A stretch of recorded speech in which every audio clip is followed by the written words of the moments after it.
Along with linkers, which I have just explained to you, there is another thing that punctuates your speech, and that is what we call fillers.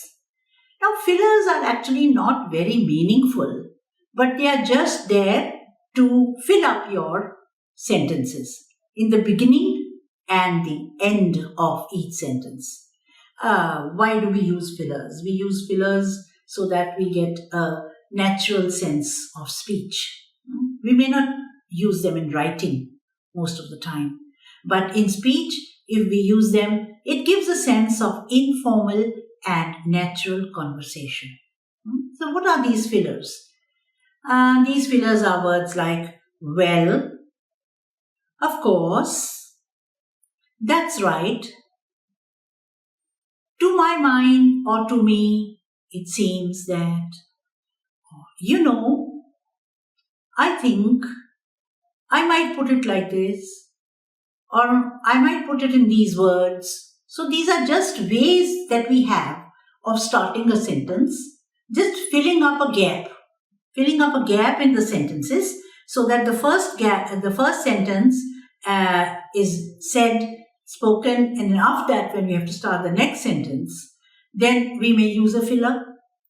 Or if somebody asks us a question, then we may, instead of starting off straight away, we may say something like, well, and that kind of, stops the sentence for a little while, gives you a bit of a chance to think.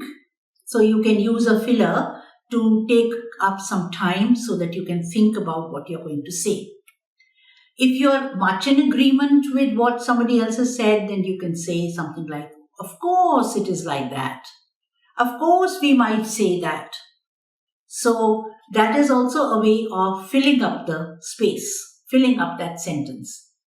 If you want to agree with what has been said, you can say, that's right. Of course that's right. I completely agree.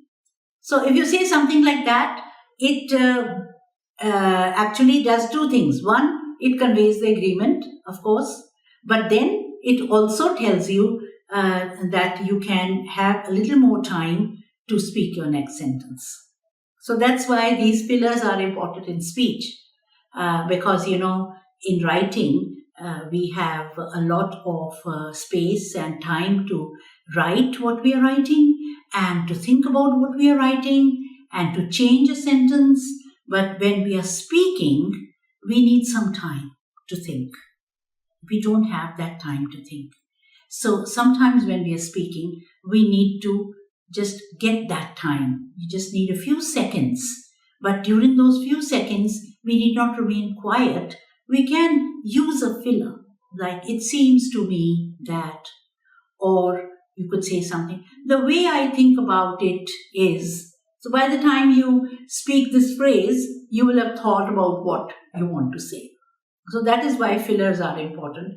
And they also give us a sense of informality.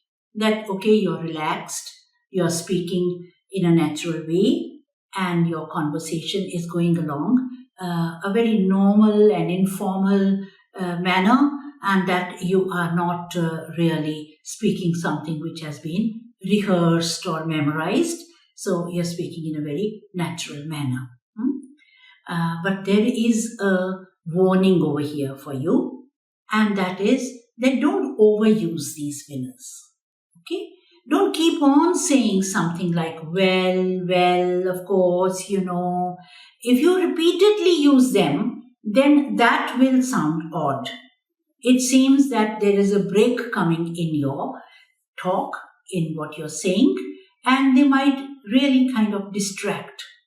So you need not say these words again and again, but only wherever you need to use them.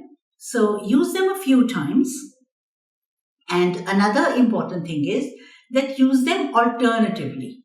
So if you keep on saying well all the time, then that will sound odd and it will sound repetitive, as if you're repeating the same thing. But if at some time you say, of course, that's right, or it seems to me, or I may say that, or I think that, And sometimes you can say well. So all these are to be interchanged. So you can use them in different ways during your speech, not necessarily that you have to use just one filler all the time. Okay, so overuse of fillers is the warning, that don't use those fillers too much.